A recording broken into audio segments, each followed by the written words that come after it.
Hello and welcome back to Flash Knockdown, Series 6, episode number 11. And as you can see on the poster behind me, it is finally Fight Week, unfinished business presented by The Ring, live exclusively on DAZN from the Tottenham Hotspur Stadium. Chris Eubank Jr. versus Conor Benn. Part 2 is on the way on Saturday night. But as far as Flash Knockdown goes this week, here's what we have coming up for you all on today's show. The Destroyer, Conor Benn, talks Saturday's monster grudge rematch against arch-rival Chris Eubank Jr. Our very own CEO, Mr. Frank Smith, is in the middle of it all, quite literally, this weekend, and he joins us in the Flash Knockdown studio. Paddy Donovan joins us to catch up following his world title defeat to Lewis Crocker and how motivated he is to press on to get back in the world title mix. I meet up with boxing scribe legend, Mr. Steve Bunce, who has been ringside for all three of the Eubank Benn fights throughout history, and of course there's all the usual chat, quiz and much more coming up. You know what to do. Don't go anywhere. Well, promoter Eddie Hearn is over in America actually at the start of this week for a big press conference for Dalton Smith ahead of his fight with Subriel Matias for the world title next year. So we've drafted in Mr. Frank Smith. Now actually, to be fair, when I look at the two of you in the build-up to what promises to be a massive night on Saturday, we'd much rather have you in this week. Thanks, anyway. Of course, because of your relationship on both sides of the fence. When a fight week like this rolls around, Frank, how does it look like through the eyes and mind of Frank Smith? Busy. Every stadium show, especially with the elements of rain and wind, are always a bit of fun. But it's going to be a big night. You think back to April and the event that took place April 26th at Tottenham Stadium, you know, the 3 years that led up to that moment, and then those 12 rounds of just absolute all-out brawl and war. You know, this is going to be no different. So it's a big week ahead. You know, it all kicks off later today. It's going to be interesting to see what antics take place this week, because I'm sure Mr. Eubank will have some. How do you actually combat? I mean, obviously, like, for those who don't know, you're CEO and you're behind a lot of the big deals and a lot of big contracts and a lot of huge decisions at Matchroom, but you're also involved in a lot of the day-to-day stuff, particularly with the big stadium shows and even the small details from the barriers and making sure everything is correct. You're a bit of a perfectionist, but you can't necessarily deal with the weather by yourself, Frank. So what do you have to put in place to deal with that? The weather? I know, you just get on with it. You just have to bring some rain max, don't you? Bring a nice rain jacket, you'll be all right. Now, I know you're worried about your look and your style now. You're a face of the broadcast. Some more hairspray. But no, look, we're used to it. We've done it in worse conditions than this. It's going to be a great atmosphere, and you know, people forget that they're in the cold come Saturday night and watching that fight. Do you actually enjoy them? Not really. Now, do you know what I think? What drives me is I walk out to the stadium and you'll be like, wow, look at. You know, to say we did this, I mean, it's like, it's not in an arrogant way, but more of look at what we were part of creating. And I think that's what I enjoy. That's the bit I enjoy every week. You can't control the boxing. The boxing is like, it's they're going to get in the ring. The best man's going to win. But the one thing we can control is putting on an event that people won't forget. And that's where I get my joy from. It's like I say, walking out 70,000 people on Saturday night and looking around and going, yeah, this is cool. I know you're good friends with Conor Benn, and you know there's obviously an interesting dynamic which we'll talk about in a moment, family-wise, for you and the Eubanks, of course. But what have you made of Conor's attitude in the build-up? Have you spoke to him already this week? What's been his vibe? Yeah, I haven't spoken to him tons. When I have spoken to him, I think you see a very different Conor Benn, a lot more calm, composed. You know, you have to imagine and remember he'd never been through an event of that magnitude back in April. And it was an event that had built up, as I said before, for 3 whole years. It wasn't just a normal build-up of a couple of months. This was something that had been back and forth, happening off, on, you know, for years and years and years. And we finally saw it, and the pressure was on him. You know, there was so much pressure on him. And I think as a character, you only have to look at him. He's an emotional character, you know, like, and you've seen that in other press conferences. But I think the way he's handled himself coming into this, I think the experience is showing now. He's been here, he's done it. He knows he can't get over emotional and over invested. You know, you've got two men really who are complete polar opposites of each other. Ice cold Chris Eubank Jr. and Conor Benn, who actually shows his emotion. And they're great when they're building stuff up. But, you know, it takes a lot out of you. And I think you've seen for the last 12 weeks, all the way back to the press conference, a much more composed Conor Benn. Look, they're both going to go into the ring better. You know, they know how hard the night is going to be after April. So they're both going to improve. And they're both going to have taken things from that first fight. But I definitely think, you know, the relaxed composure of Conor is going to be a big plus for him. Did you speak to Chris Eubank Jr. after the fight? No. Not at all? Zero? No. So what is your relationship? He's my brother, you know. He's my brother-in-law in a sense. I'm not married, but we may as well be married. But yeah, it is what it is. Every family's different. Everything's different. You know, I haven't in the whole build up to any of these things said anything against him. I never would. It's not in my character. It's difficult for me because I'm quite as hard as I am. I'm quite soft when it comes to that side of things. So, you know, anyone can say anything about me on the internet. I don't really care. You know, I don't care what people think if they don't know me. But I think it's a different, you know, it's a hard thing to balance. I don't agree with 99% of the things he said, you know, and it has a bit more, it cuts a bit more when it comes from someone, you know, who's family, essentially. But it is what it is. You've got to get on with it. Like, I pushed for this fight, you know, throughout, because I thought it was the biggest fight out there for both guys. You know, we represent Conor Benn. We want to deliver the biggest possible opportunity. And for Chris Eubank Jr., there's no fight like this that delivers the numbers this does. You know, so it's the biggest one to be made. You expecting Senior to be here again on fight night? Have you heard anything? I think so. I was listening to TalkSport in the car. I think they've got Senior and Nigel Benn in the studio tomorrow or on TalkSport. So I guess he'll be involved this time. You know, him turning up to the first one obviously played a huge part in it as well. So yeah, it's without their fathers, they wouldn't be where they are, and this fight wouldn't be happening, because you wouldn't have a 147 fight fighting a 160 for no reason.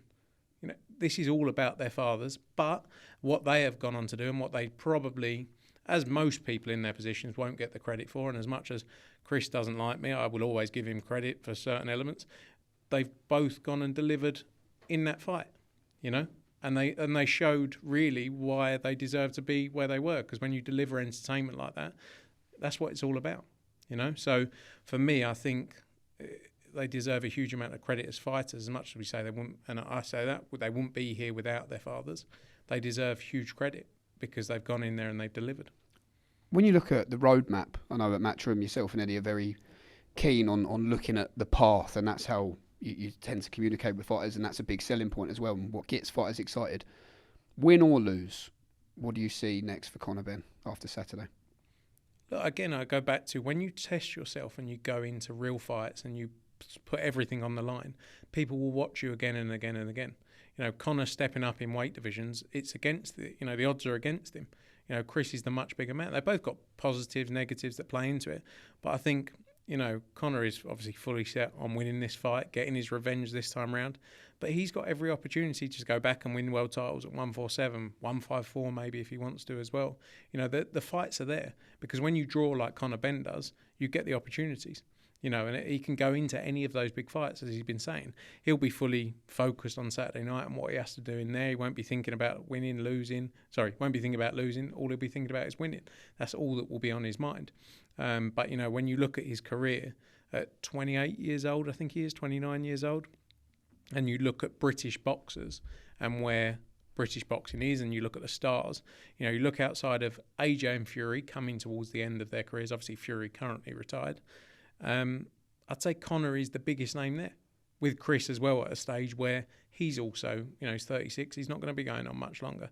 So Conor's really in that peak of his career where he can go on and be the biggest name in British boxing. So he's got everything ahead of him. Would you already, for example, reach out when you look at the world champions? You've got at welterweight the likes of Lewis Crocker. Are those conversations that might have already happened? You say, look, if Conor comes through, this is a fight we want to make. Is that something you've already done? Yeah, but I think at the same time you have to balance it with we represent Lewis Crocker as well. So it's not like, Lewis, just wait there, let's see what happens with Conor. That is a discussion we had about that fight. But at the same time, Lewis wants other fight. You know, he wants the biggest fights out there. And if that's not going to be Conor, if that's going to be other opportunities, he said about bringing Manny Pacquiao to Windsor Park. I think he'd like the cold of Belfast in April or May.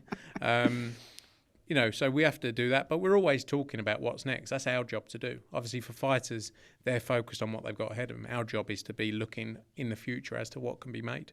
Where do you put the Tottenham Hotspur Stadium out of all the stadiums that you've done big events in North London.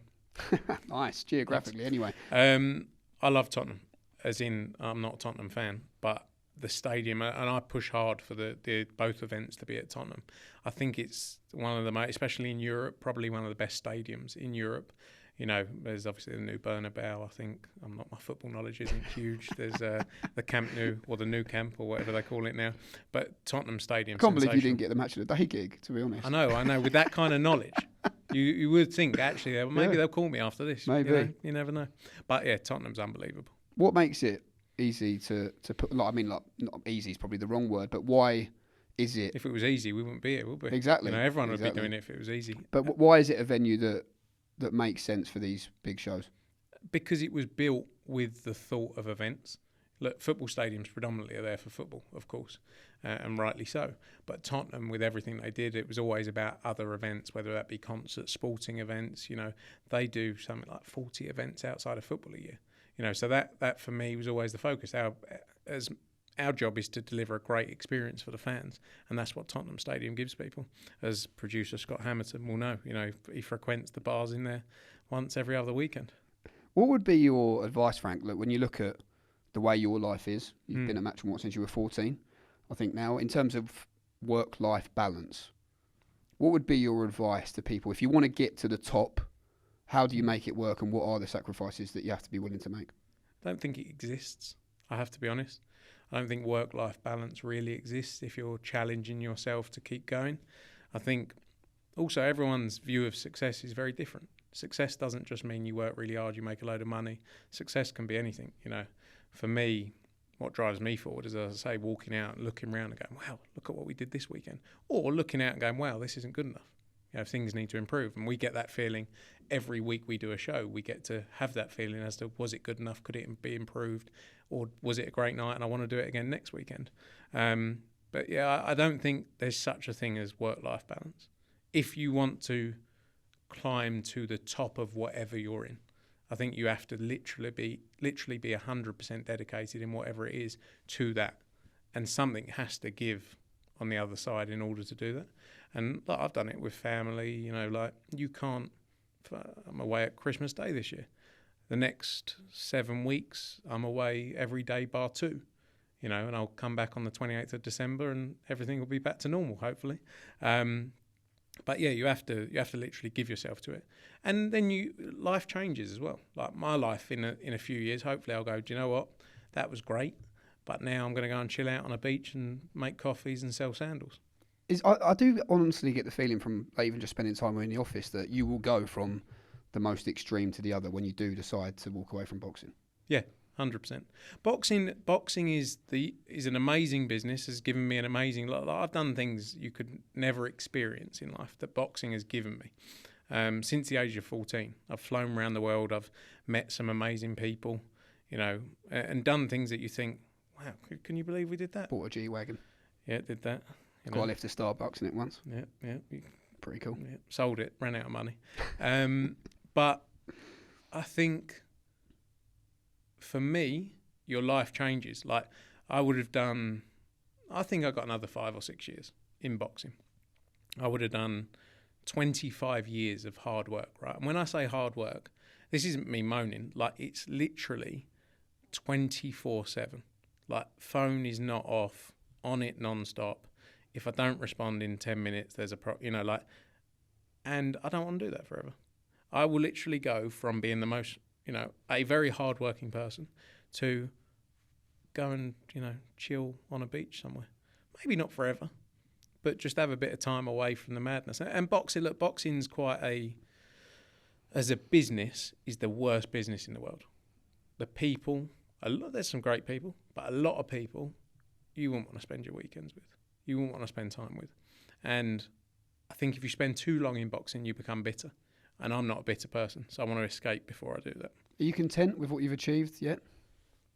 Yeah, I think I'm my own biggest critic. As I say earlier about like people have a view of me. They don't know me. They think I'm just some, you know, I'm a T-boy or this, that, the other. I'm content because I'm the critic, I look at things and go, that's not good enough. You didn't work hard enough there. You didn't do that. I don't really care what people think about me if you don't know me. I care, like, if you knew me and you thought he's a bit of a knobhead, I'd go, why do you think I'm a knob? You know, but I've done amazing things, and I'm not an arrogant person. I think, though, I can look at what we've done and gone, can you do it bigger? Not really. Like, we've done events, we've broke records all around the world at stadiums all around the world. You know, we've been doing it at a high level for 15, 16 years. So, you know, I could quit tomorrow and go, oh, I've got enough stories for the rest of my lifetime. I'm not at that stage yet because I'm still enjoying it. I've still got a lot where I think I can do things, but yeah, I'm content to a place where if it all stopped tomorrow, I go, wow, what a ride. Do you think Eddie will be like Barry? And just, I mean, look, Barry retired, didn't he? And then you walk in the office in Brentwood, and he still sat there in his suit every day. Yeah, it's his his how life. do you think Eddie will do it? It's his life, though, for Barry. Like, Barry's life is, and it's not like he just wants to know everything that's going on. You know, when you create something, I guess it's very hard to properly walk away from it. Although you let other people in and you let other people take control of elements, it's like, that's my life. So I created that, and I can't see a life without being in that every day. Bit like Flash Knockdown. Exactly. Like, you even when you stop at Matchroom, maybe you'll still keep coming here in this set, and you'll be filming this, and they'll be like, "What's he doing here again?" I think Eddie's very different, but I do believe Eddie has a passion for boxing. You know, I have a passion for putting on events. I have a passion for putting on shows. He has a passion for boxing. You know, he has been around boxing since he was like. Actually, when he was about 4, I think he was about that tall. So I was going to go there. Yeah, he's a big old boy. But he's been around boxing his whole life. So I think it's different for him. He might never want to walk away from boxing. Whereas I can go, right, done some great things. And it's not because I don't love it. It's just because there's always going to be someone better than you. And you go, I'd rather leave at the top and go, that was good, wasn't it? So basically, you're going to swap this stadium shows and everything you do day to day, the madness, the no sleep for running a paddle club and Brighton Seafront. Basically, mate. Maybe not even run. I won't even run anything. I'm going to have a coffee shop called the Bald Barista because of the hair. Gentlemen, sorry to interrupt. Frank, if you stay put, we're joined by a special guest now. Oh, get in there. Okay, well, listen, it's all about this man, isn't it? One half of the main event, the Tottenham Hotspur Stadium on Saturday night. Mr. Conor Benn, how are you and how are the emotions ahead of what promises to be a massive night on Saturday? Do you know what? I'm actually in a great way. I feel great, to be honest, mate. Excited. What feels different for you, if anything? Do you feel different on the Monday of the fight week compared to how you did in April? Yeah, I mean, completely different. The whole camp was fueled by rage and anger, and I feel emotionally a lot calmer, so a lot more stable. How much do you put the fight, Conor, to the back of your mind at this stage of the week? Oh, I don't really put it to the back of my mind. If anything, it's at the forefront of my mind. I'm constantly thinking about the fight, not just now, but for the whole training camp. It's been in my head for. I live and breathe it. It's all I think about. What have you made of the build-up in general, Conor, to this one? You talked about yourself having rage and the emotion leading up to the first one in April. We saw you and Chris at the face-off having a bit of banter. You were thanking him for the Rolls Royce. What have you made of the whole build-up in the last few weeks? Yeah, I mean, that was genuine. I'm hoping he missed weights again so I can go and buy another roller, to be honest. But yeah, no, I mean, listen, it's a lot. It takes a lot more energy being angry all the time. It takes a lot more energy being intense. Don't get me wrong, I'm still an intense character, but I feel like that was my mistake in the first fight, was letting him get inside my head and me wanting to inflict damage. And that comes with maturity, though, doesn't it? I was actually looking, Conor, on BoxRec last week. This year, 2026 will be your 10th year as a professional, and the weigh-in on Friday is at York Hall, where you had that famous now fight against Cedric Paynaud. When you think about your journey and that Conor Benn to where you are now, headlining once again in front of 60,000 fans, after that night in East London, did you ever truly believe that you would be here? The reality is, I always said there was no ceiling to my career, and for as long as I give 100%, that's always good enough for me. For me, giving 100%, anything you do in life is always enough. And for me, there was no ceiling to my career to where I was going to end up. But I knew I'd give it my best, and I'd give it my all, and I'd give myself every best chance I possibly can to be the best fighter I can possibly be, which I've done. And that's me headlining Tottenham Stadium when most people said I wouldn't amount to anything. So for me, giving people the fight of the year, giving people fights that they will remember, you know, I'd rather lose an exciting fight than win a boring one. You know, and for me, it's about giving people value for money, putting bums on seats, and making sure people don't want to miss a Conor Benn fight, whoever that may be against. How have you found it in this camp, Conor? 2 kids now. How have you found it balancing being Conor Benn, the dad, and Conor Benn, the fighter, in the most important training camp to date? Yeah, do you know what? Having my kids there, it's fuel to the fire. I feel like I look at my kids in the morning and I just go, this is for you guys. You know, no matter how I'm feeling, no matter how tired I'm feeling, no matter what I may be having to overcome, it's all for them. And you know, they really make you want to be a better person, be the best fighter I can be, and make sure I pour out my heart in there in anything I do to give them the best life I possibly can. So they are my fuel. They're my everything. Do you think Frank Smith's ready to have kids, following your footsteps? Personally, I don't know. I think he'd be a great dad. Thanks, mate. I do, Frank. I think you should catch up personally. You got like a good 4 kids waiting. I'm away too much. Yeah, well, you need to start making some changes, Frank. I know. One question I had, have you got any of Eubanks' snide Louis Vuitton jackets to wear this week? Yeah. I wasn't a no. Wasn't a no. He's probably got some rascal. It's a pain in the arse, Frank, because he always wears it. Everyone now always thinks it's Eubanks' mark. So I'm just sitting there going, mate, he's half ruined it for me, really. Personally, I think I wear it better, and that's all that matters. What was the jacket you had on your Instagram not long ago? And I asked you, I said, are you turning into Chris Eubank? And you said, what did you say? It's 1 of 60 or something? Big furry yeah, thing? It was, yeah. It's a limited edition piece. Yeah. I was going to wear it this week, but I just thought I didn't want to show you, review up. But yours definitely would have come from the snide market. That's a definite. Mate, I look sensational in a little LV number. Conor, despite you seeming calm, you seem in a great place now, which is great to see. Do you find it hard to contain that when Chris Eubank Jr. is in front of you? Not anymore. Do you know what? It's not even. Do I like Chris? I don't hate him. I think he's strange, and I feel like once you can come to terms with the fact he's a bit strange, then it makes everything easier. He isn't one that's going to have banter. He isn't one that's going to have a conversation. He isn't one that's going to, have a bit of charisma or enthusiasm or and that's completely fine. He just lacks that skill. But once you sort of come to terms with it, then you sort of just go, okay, yeah, this is what I'm dealing with. And I think I'm pretty used to him now. And listen, as I said, everyone's not going to be a cup of tea. Some people don't like me. I find it baffling how people love Chris. But, it is what it is. Do you think you'll go on a bit of a world tour, sell a few tickets together in a few years' time? No one could pay me enough to sit down in his company. No one could. I was even reconsidering taking his fight just so I ain't got to sit across him from a press conference. In terms of, Conor, though, what's at stake for you this time round? That word that's tattooed on your arm, redemption. I'm sure your dad's been reminding you that you need to win this, son.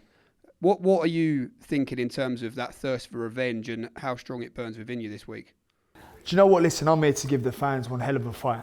I'm here to get my win, ultimately.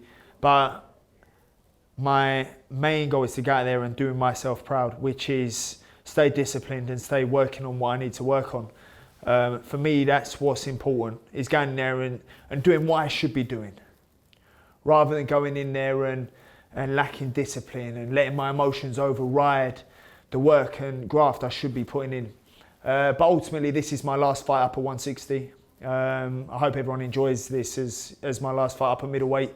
I'm excited to get back to the Van Herden Algieri days at welterweight and on my journey to pursue the world title. For me, this was a fantasy fight that we couldn't miss. This was a fight that wasn't even supposed to happen. There were a number of names, of about 5 names, that we picked to try and make happen. They didn't materialise. And then off the whim, I said, well, then give me a Eubank. There's half a joke. It grew legs, and here we are 3 years later. So for me, I can't wait to get this fight up at 160 done and out of the way, come out victorious and drop back down to 147. But yeah, this is my last fight up here. Given the stage, Conor, I presume you're laying off the Indian takeaway after the weigh-in, are you? Yeah, I'll be back on them very soon, though. Do you want me to reel off my order again? Yeah, please. Please do. I mean, that is obscene, by the way. I mean, surely you're one stray body shot away from a serious incident. But I kept winning. Though. So it blows my mind, though, how I was eating and consuming that sort of food after a weigh-in. Blows my mind. Give us it again, Big John style, the order. So, start with a chicken tikka masala, lamb rogan josh, peshwari naan, bombay aloo, sagalu, prawn puri, obviously peshwari naan, sag paneer. I think I said the sagalu. Yeah. You start with a chicken tikka masala. Well, no, that's just my order. That's just how I order it. Is that okay, Frank? He just orders that first. Is that right? I didn't know if you had it as a starter. I can eat it however I want to eat it. You can. If I want to have desserts before my dinner, then so be it. Exactly. Conor, what's your dad said to you this week? What's my dad said to me this week? He reminded me not to be a loser in a world full of losers. Mm. Have you been in the showers together again in the build up to this one?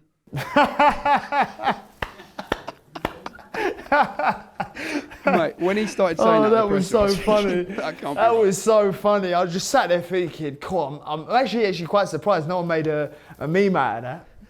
Conor, last couple, I know you're a busy man. What does the perfect scenario look like for you on Saturday night at Tottenham Hotspur Stadium? The perfect scenario comes out with one hell of a fight, 12 round stoppage, in another fight of the year, and my hand raised at the end of it.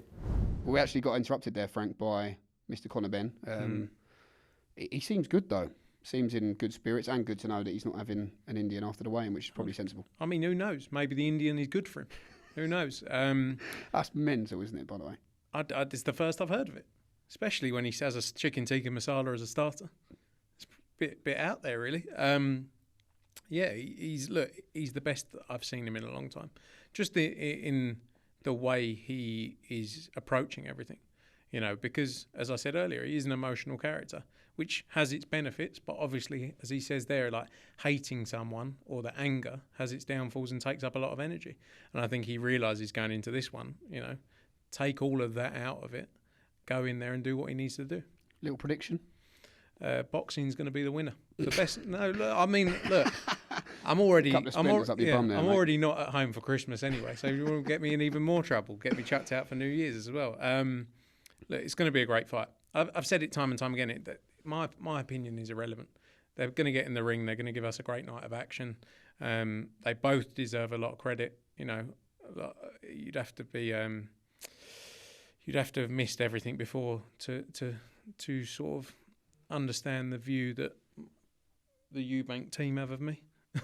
Compared to, I'm close with Conor. I've known Conor since he was, 17 years old, 18 years old since we promoted him. But yeah, the dynamic is different. But may the best man win. It's going to be a great fight, and I can't wait for it. Okay, well, splinters from the Matchroom CEO Frank Smith, very much on the fence. Boxing is the winner. Those lucky enough to be at the Tottenham Hotspur Stadium on Saturday night, certainly the winners. Bring your umbrellas if you're allowed to bring them into the stadium. No, if not, pick that up. Well, do not bring your umbrellas. Do not bring your umbrellas. Do not bring your umbrellas. You won't be allowed in. And that's why he's on the podcast and he doesn't run the events. Exactly. But for those watching on DAZN as well, absolutely, you are the winners. Frank, thanks so much for coming down, mate. Pleasure. Thank you for having me on your show. Top man. Yeah, I mean, big for your career, that, really. Really? I mean, probably the thing that will tip me over the edge. Yeah.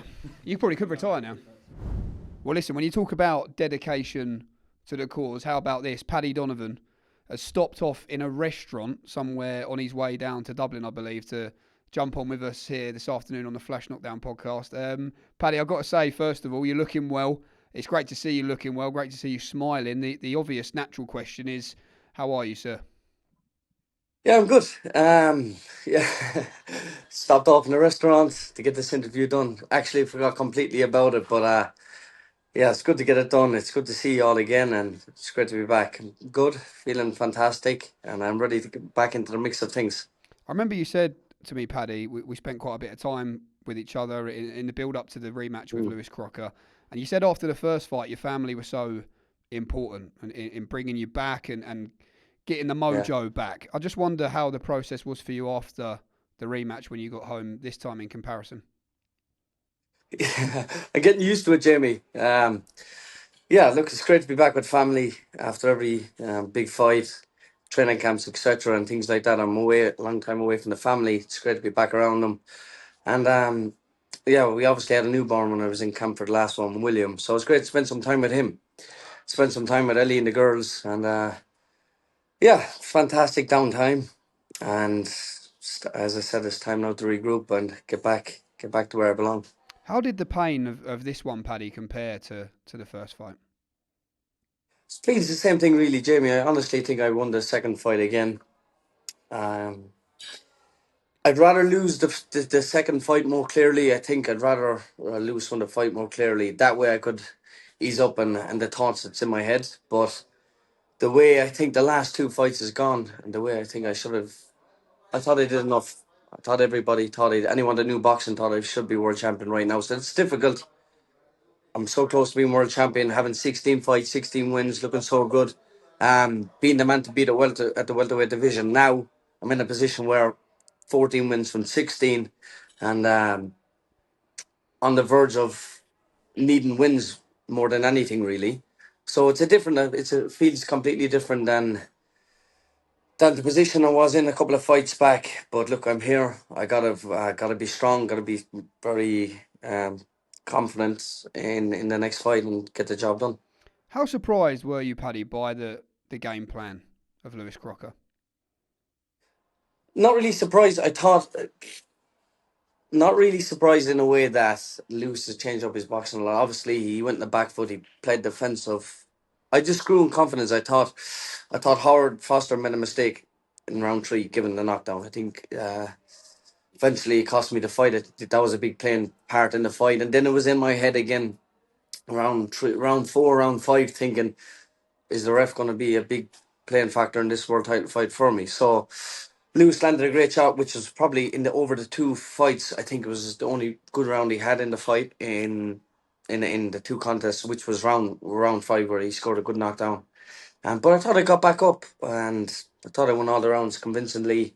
Andy was in the corner; he was very, very confident in the work I was doing. A few times I asked Andy, should I push forward and put it on Lewis and go for the stoppage? And Andy just said, just Paddy, keep to the game plan. Keep doing what you're doing. You're winning all the rounds. All the commentators, everybody ringside, everyone has you up well in the fight. So just keep doing what you're doing. You're going to be world champion. So I just stayed to the game plan and thought I did enough to win the world title fight convincingly. But, you know, look, going to Lewis's backyard and going to Belfast, probably should have pushed on a little bit from round maybe 10 on and won the fight more convincingly. But look, again, there's a lot of ifs and buts in my head about the fight. But still, I've watched it over and over, Jamie. I just think I won the fight and I should be a world champion. That's what I was going to say, actually. How many times do you think you have watched the fight back since? The first fight, I've never watched the first fight. Never once. Little clips here and there that Andy would send me, things to work on and things like that, but never once sat down and watched the first fight.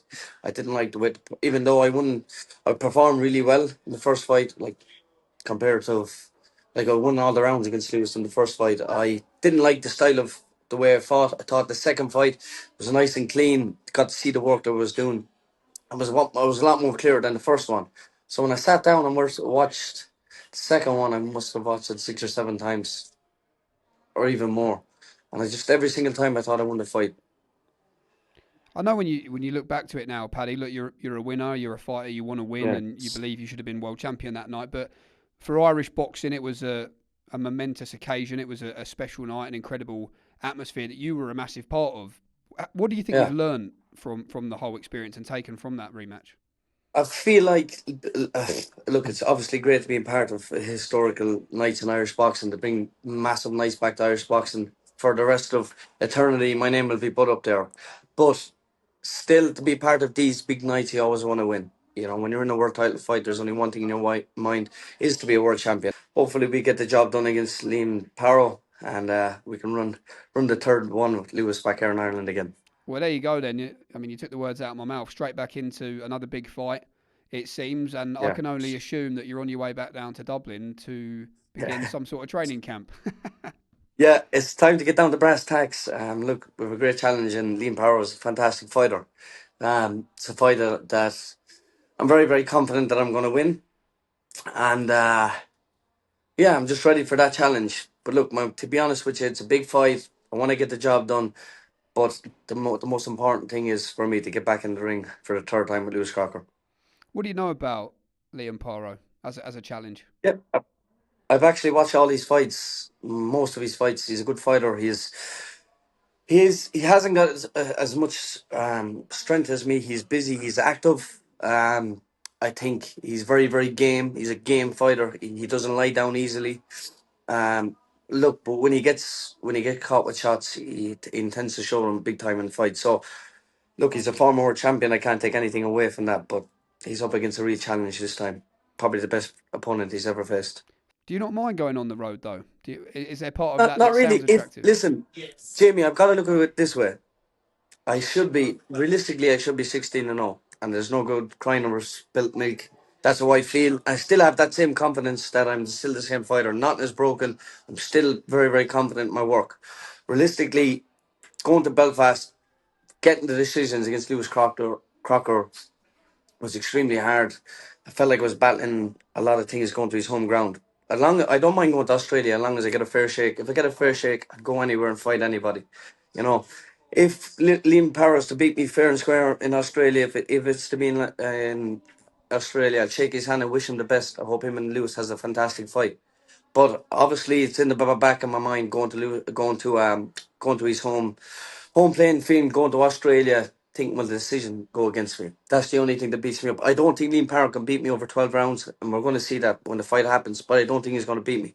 But it's in the back of my mind. If I'm going to Australia, if I get a fair shake, I come out victorious. That's the only thing that's playing in my head really. You know, I have to be careful. Um this could be a big turning point in my career. Well, it's must win this fight. It's a must win. It's exactly that, Jamie. It's a must win. Where I felt like the last two fights with Lewis was never a must win fight, but this is a must win fight. The way the last two fights have gone with Lewis, and he's got the decision in the two fights that I thought I won. This is a must win fight. Do you think Up we'll or down see? for my. Do you think we'll see the best of Paddy Donovan because of that? We got to see. I'm up against the ropes. Realistically, I'm up against the ropes here. I'm under big pressure to perform. It's a fight where Paddy wins. He's back in the mix of the best fighters in the world. Paddy loses.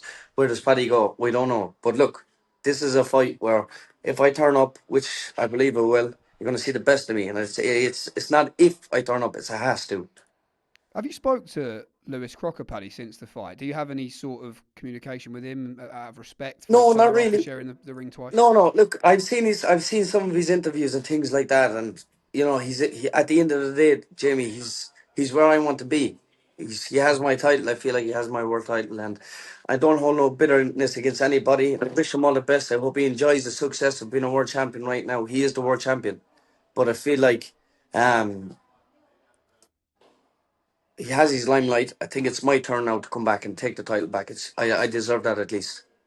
I get the feeling, Paddy, you're not going to rest until you get another shot at Lewis Crocker. No, I'm not easy to get rid of, Jamie, and I might be I might be in Lewis Crocker's dreams. I think now coming forward, if I get this win against against Liam Paro, but yeah, I'm not going to lie down until I get Lewis back in the ring for the third time. Well, listen, Paddy, We're we going wish to you battle hard. all the best in training camp. We hope to see the trilogy one day. We wish you all the best against Liam Paro. Just finally, before I do let you go, though, big fight this weekend in the welterweight division, the rematch. Actually, it's not in the welterweight division, but Conor Benn, the plan for him in his mind is to win this fight. He wants to move back down to 147 to potentially fight Lewis Yeah. Crocker himself. That must make it a little bit more interesting for you. Yeah, I hope he gets the win. But I like Ben. We keep in contact a lot. I don't know Eubank on a personal level, but I hope Ben wins the fight. Realistically, I want him to win. I want him to come back down. I want me and Lewis Crocker to fight first, me to win, me to beat Lewis, and me and Conor Benn have an Irish English clash. That's what I'm looking. That's what I'd like. And just finally, how do you believe, you'll be asked this question a lot, Paddy, in the build-up, but do you believe you stopped Liam Paro? I think so. I think realistically, I'm a bigger puncher. Um, I carry a lot more power.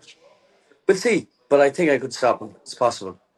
Well, listen, Paddy, thank you so much for your time. I think your dinner must be getting cold there, so make sure you get that down you quickly Yeah. in the cold Irish air. But best of luck in camp, my friend, and we'll catch Yeah, you very soon. Guys, thank you so much. Thank you Top so man, much, Paddy. Emmy. Bye-bye. Well, of course, it's a very busy week for the team at Matchroom Boxing, not just Eubank Ben and all the shenanigans, not just on Saturday night, of course, and all the drama we expect to unfold, but all the pre-fight build-up as well happening every night this week. Now, also this week, we had a very special press conference to launch 3 very exciting fight nights coming your way at the back end of 2025 on DAZN, and it was at the press conference on Tuesday afternoon that I caught up with boxing royalty Mr. Steve Bunce, who has been at both fights of the fathers throughout history. He recounts his memories from ringside on those nights, and he was also, of course, ringside for the first fight between the sons, Chris Jr. and Conor, in April. He'll be ringside again on Saturday night, so what a man to speak to about one of the greatest rivalries British boxing has ever seen. Well, listen, there's always a lot of fantastic, familiar faces around a fantastic, huge fight week, and this week very happy to be joined by my old mate, the great, not old, less of the old. Yeah, thank you. My very much. mate. That's one tick. My 3 mate. ticks and I'm gone. My mate, the great, Steve Bunce. Steve, the first question I want to ask you is when you head into a big fight week like this, how special are the ones that you don't have to get yourself up for? Oh, well, most of the big fights I don't have to get myself up for, to be perfectly honest with you. And I'm not just saying that. You know, I used to get excited about half decent fights and try and get an extra night. When we used to go on the Thursday, I'd say, I think I'll go on a Tuesday. I think they're going to be in the gym. I'd go there. And I love these 6 and 7 days. It's okay, some days are a bit quieter than other days. But for a fight like this, a rematch like this, with a history like this, it started last century. Think about it that way. Makes me old, so be very careful what you say because you're already on one tick. Yeah. But for a fight like this, how can you not be dragged in? You know, and also it's that test again, and I've told you about this before, Jane.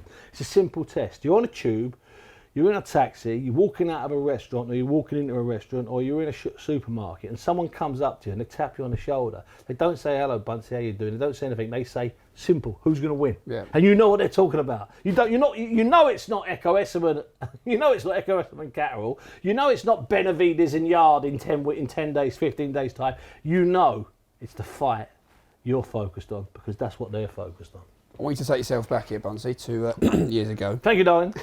Very well done. What was your first impression of Chris Eubank?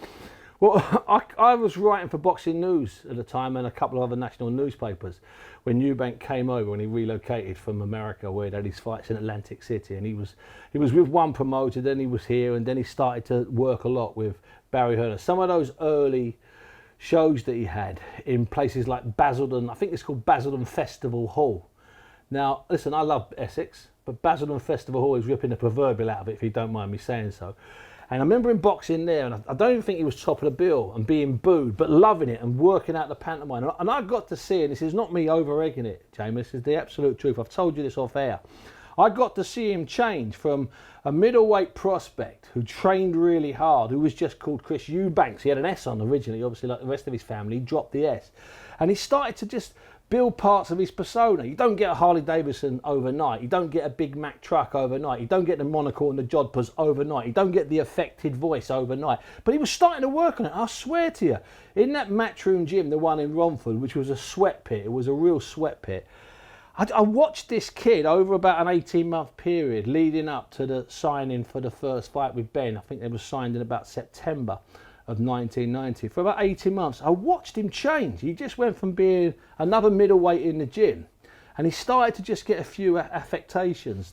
The accent, just the show. I'm doing the shoulders now. I can't help myself for doing it, you know. So you did the shoulders. Are just I thought I was sat with Chris Eubank. No. I'll tell you, close your eyes. That's what it felt like. No, I only do Eastern European voices, as you know. I don't impersonate British fighters. Only Eastern European ones. You want me off air? I'll do you every single great Eastern European. I look forward to that. It takes 2.5 hours, but it's worth it. So quite seriously, I watched him in front of my eyes change.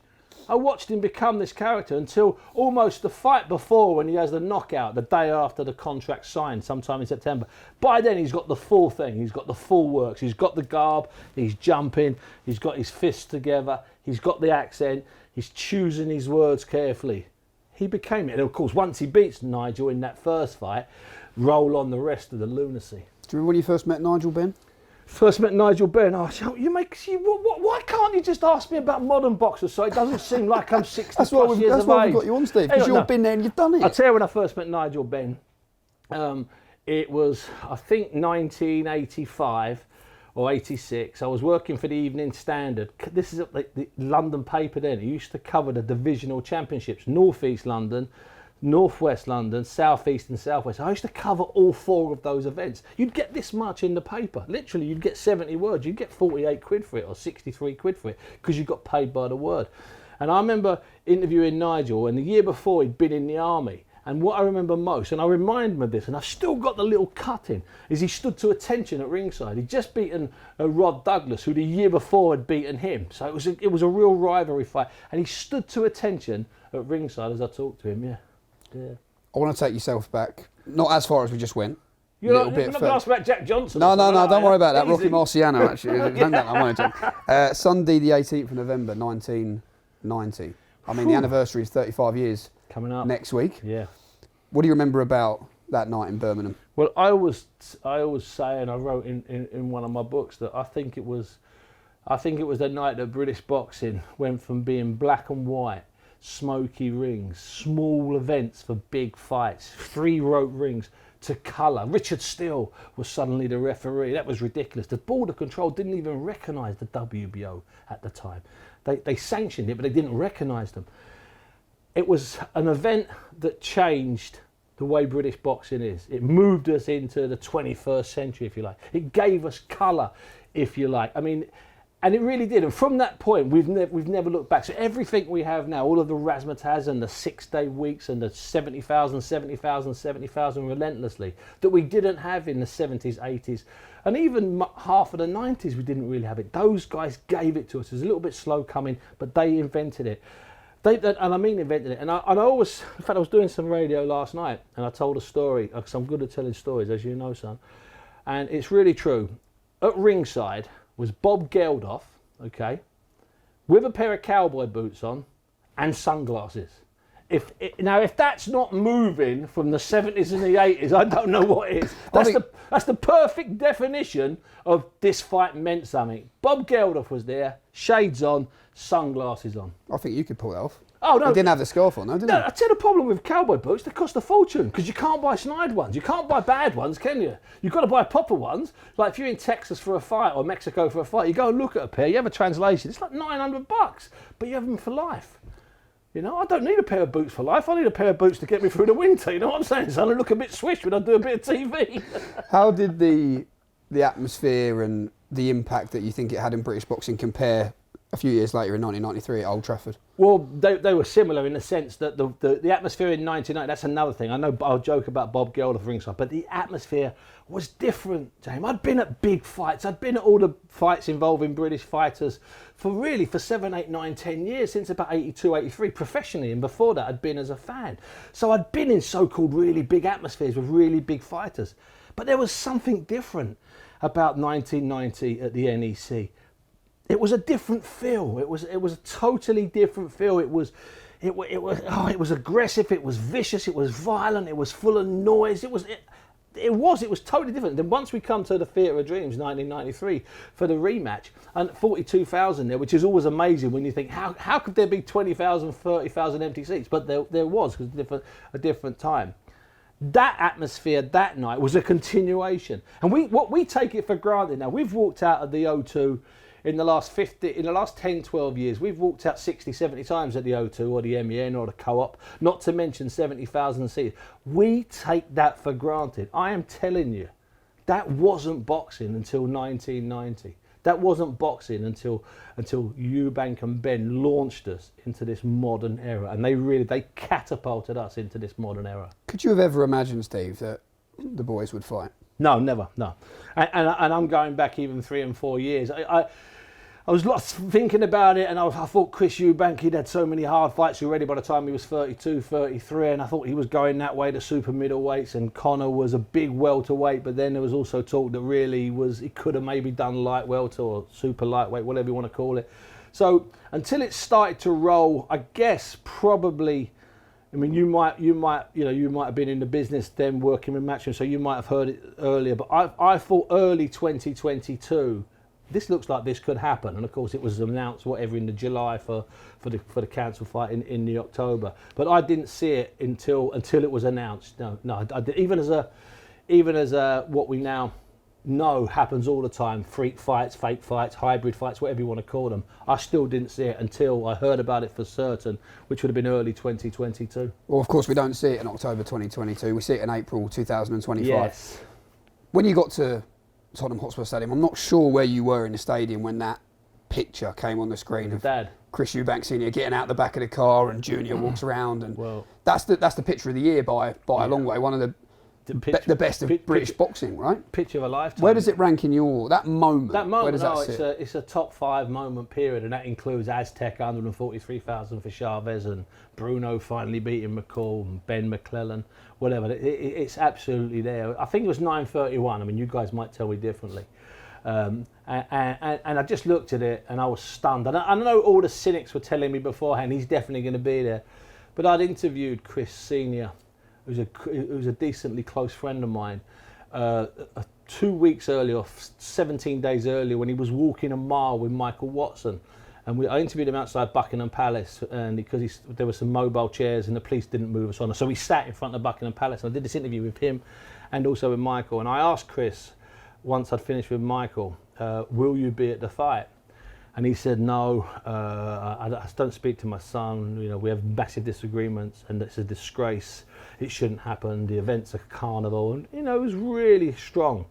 And I know him well enough to know that was true.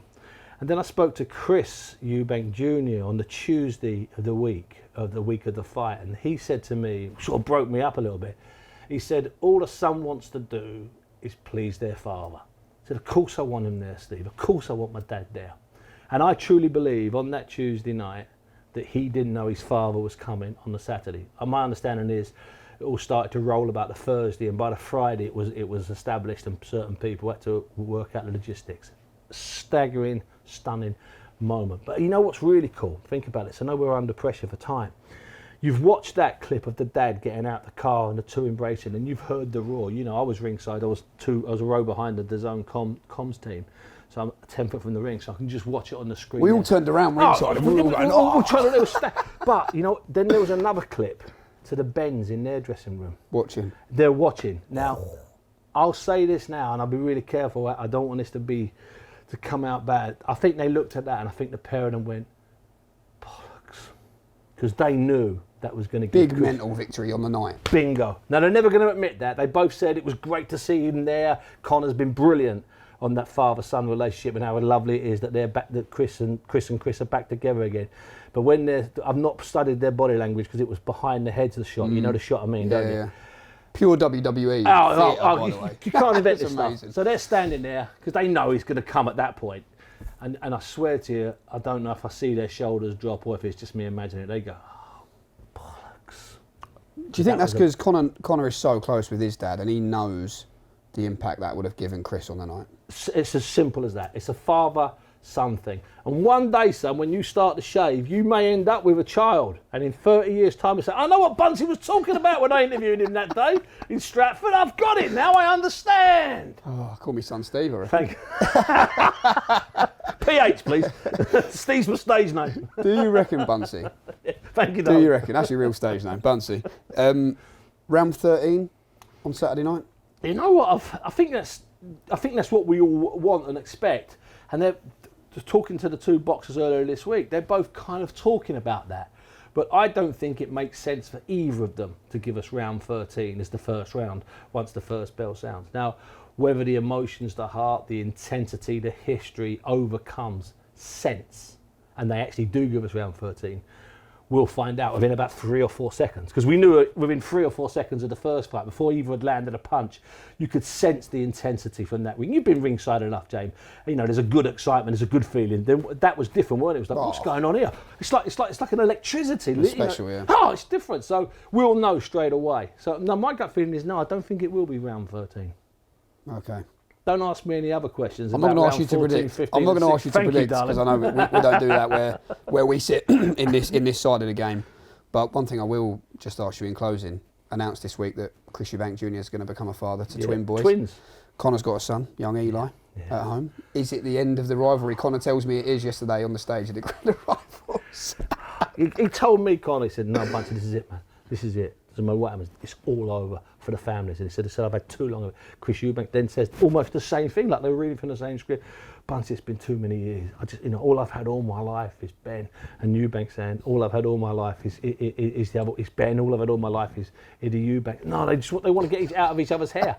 No, don't say that. It can't happen, can it? You never know. And maybe there'll be a Jamie sitting here, and I'll be the Buncey. Yeah, you will. Listen, Talking about the sons and how I got interviewed in Stratford that time. Yeah, I remember when. Long as if I ever say it, let me tell you, the game's gone. It's not the same. Slap me really hard. No. I don't think that will happen. I don't think that will happen. But you know what? Who rules it out, brother? How ridiculous is that? Pleasure, mate. Enjoy the week. Let's both enjoy it. Let's enjoy what's left of it. These are the ones you got to enjoy. Steve Bunce. Scott, sorry to disturb you. Obviously, reading the greatest magazine in boxing there within the studio of the greatest podcast in boxing. And it's quite apt, isn't it, this week, I suppose, when you look at Modern Boxing Journal, available now at WH Smith's. In terms of who's on the show this week, Steve Bunce. Yep. Paddy Donovan. He's in it. Conor Benn. He's in it. Frank Smith. Look at that. All featured within Modern Boxing Journal, Issue as well as many others. Issue number 3, out now. Matchroomboxing.com. It is, honestly, the photography in this magazine is incredible. I mean, we've obviously gone over your article with Paddy in a previous episode on Flash Knockdown. Best one, isn't it? But actually, some of the content in this magazine is incredible. It's not, supposed to be a standard boxing magazine. Bam's making coffees, taking his dogs out for a walk. The stuff of Tony Weeks in particular, the referee, is incredible. It's like a Q&A, and he lists off stuff about, tips for aspiring referees and whatnot. But, I mean, this photo is epic. That is epic. The legendary... I'm not sure what fight. We were just talking off camera. Can't remember what fight it was, but the blood is obviously an iconic shot of him. Very rare. He does media as well, so certainly worth £15 of your hard-earned money. Check it out now. I think it's also, obviously behind the scenes, like Flash Knockdown was very much, we just came up with it. Modern Boxing Journal, Ross Garrity, who's the chief marketing officer at Matchroom, pretty much just came up with it, didn't he, alongside Tom Cochran and a few others. And I think it does sort of show you that within reason, if you come up with something at Matchroom, they're pretty good at just sort of letting you go on then, show me what you've got. Definitely. And I know for sure the prep that goes into that magazine, there's a lot more prep than we do for sure here at the Flash Knockdown, and it shows. It's great. I mean, you can see how big the contents are just by seeing the magazine on this coffee table that's been there since episode 1. So yeah, well worth a read. In Monte Carlo, we always have the awards, don't we? The Christmas party awards. Do you want to just explain what the awards actually are? Yeah, well, we're all there in Monaco. Eddie's there, Frank's there, and we have the awards of the year. So best newcomer for the new staff who've joined in the last 12 months. Eddie's player of the year. Players player of the year, where all the staff vote for who's been, the best team player of the season, so to speak. Does it for the gram, just post loads of stuff on Instagram about their job. Teacher's pet, the one who likes spending loads of time around Eddie and Frank, Apple on Frank's desk, that type of thing. Could you be in for that award this year? No? Behave. I might be a bit of a company man, but I'm not a bumlet. Oh, look, you're going to say then. I'm no teacher's pet, mate. Can't wait for Monaco though, to be fair. It's a great trip. I mean, we probably talk about it every episode, but yeah, iconic place. I love it. Love it there. I mean, you just feel so poor, don't you? Well, yeah, luckily we've got the work every cards. Car, Bugatti, Ferrari, it's about £25,000 for a pint. And the rest. I went to Monaco, a month ago? €26 for one beer I paid. It's always Heineken. And it was Heineken, yeah, it was. Heineken. When have you ever ordered a Heineken here? Not for no €26. disrespect to Heineken, but it's not for me. There are other beers available. Read the small print. But basically, what I'm going with that story is, I think we should have an award for what's been the biggest success of Matchroom in the last 12 months. Modern Boxing Journal or Flash Knockdown. Ooh. Okay. What do you think? I think we'd probably get strategically, tactically outnumbered, unfortunately. But it's an interesting one. I mean, kind of compliment. We're pushing them. What are they doing for us? Exactly. Where's our advert in that? Issue 4. This is a message to Ross, wherever you are.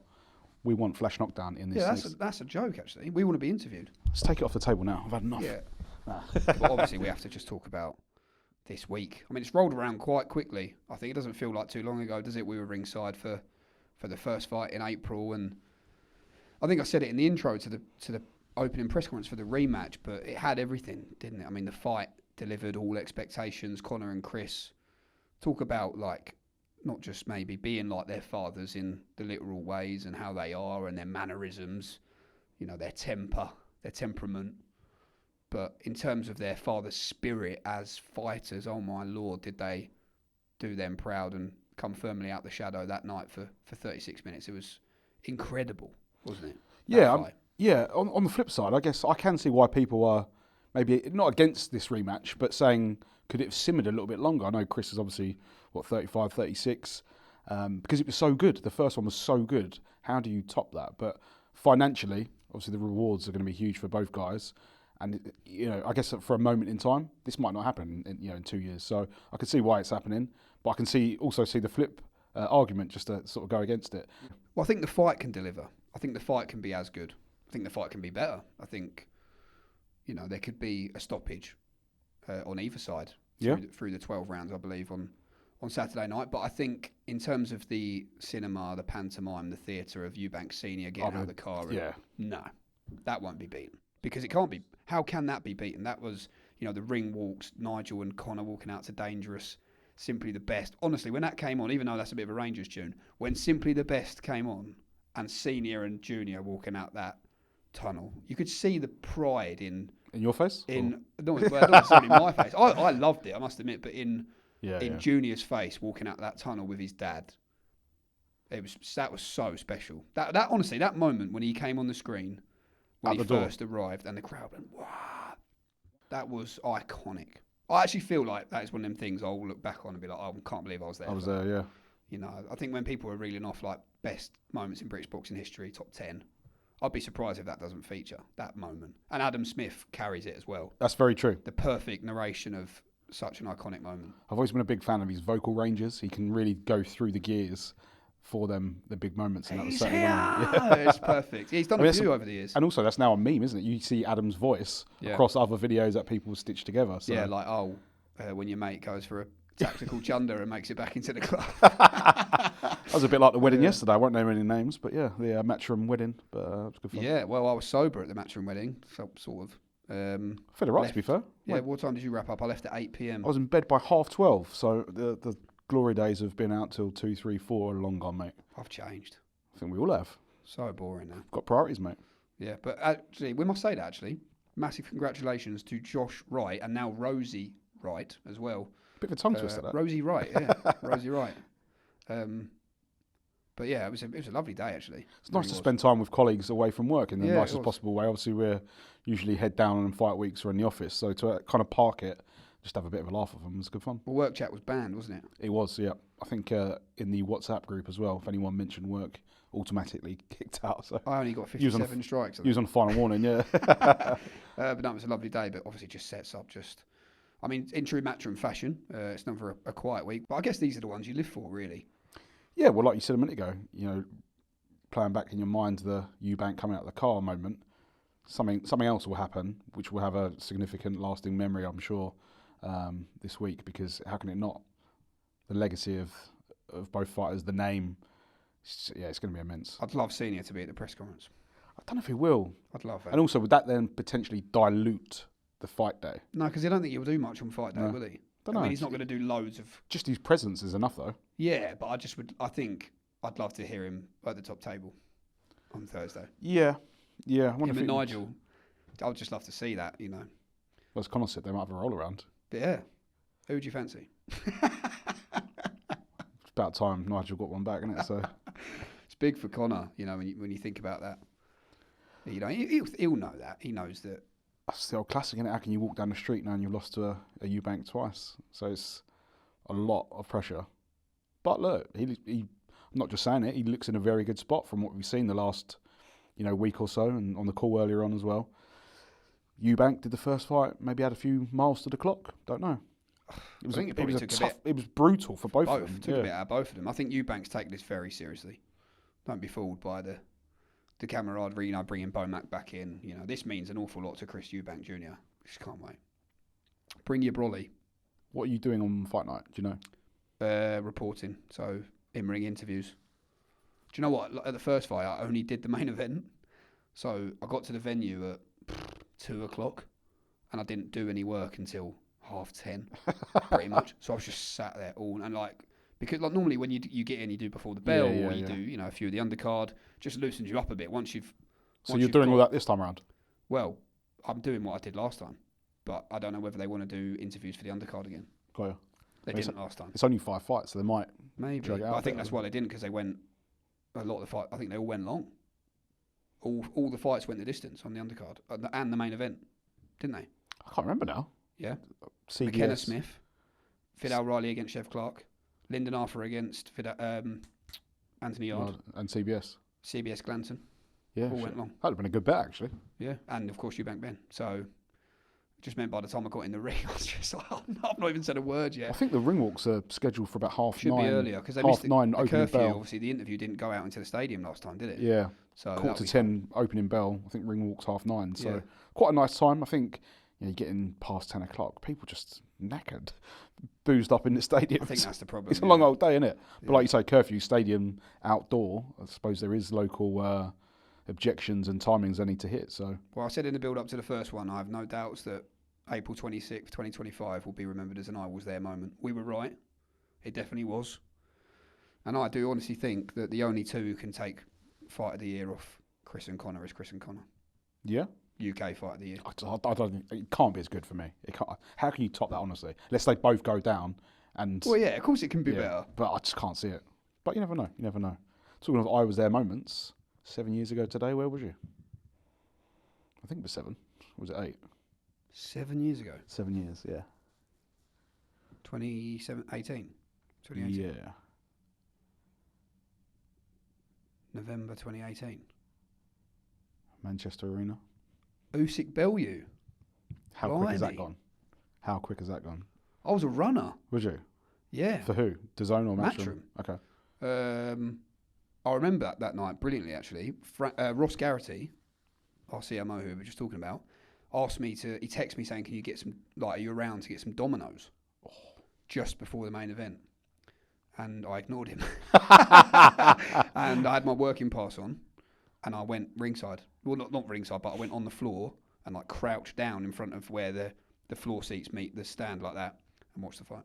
Mate, that was for me one of the best fight weeks ever. Yeah. So good. That final face-off on the Friday was unreal. There's a great photo, isn't Mark there? Robinson's got a photo of it, yeah.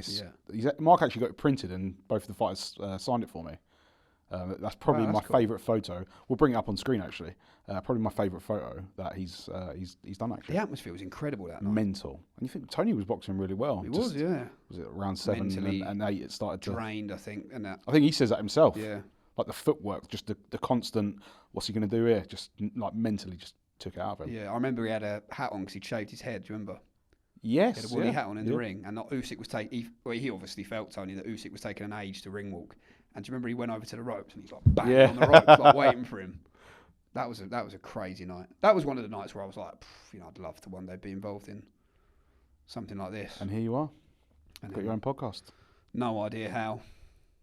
But imagine if I'd have got that Domino's, none of this might have happened. So sorry, Ross. I'll make it up to you, mate. Well, limited tickets remain via ticketmaster.co.uk. If you can't be there in person, though, of course, you can watch live around the world exclusively on the global home of boxing on DAZN. Thank you very much to our guests this week. Of course, the Destroyer, Conor Benn. What a night it is for him on Saturday night. To Steve Bunce, to Paddy Donovan, and to Matchroom CEO, Mr. Frank Smith as well. Thank you to producer Scott. One episode to go in the Flash Knockdown series. We'll be back next week to debrief on what promises to be another special night at the Tottenham Hotspur Stadium. For myself, Jamie Ward, thanks very much for watching. Enjoy the fight on Saturday. We certainly will, and we'll catch you soon. What a shot!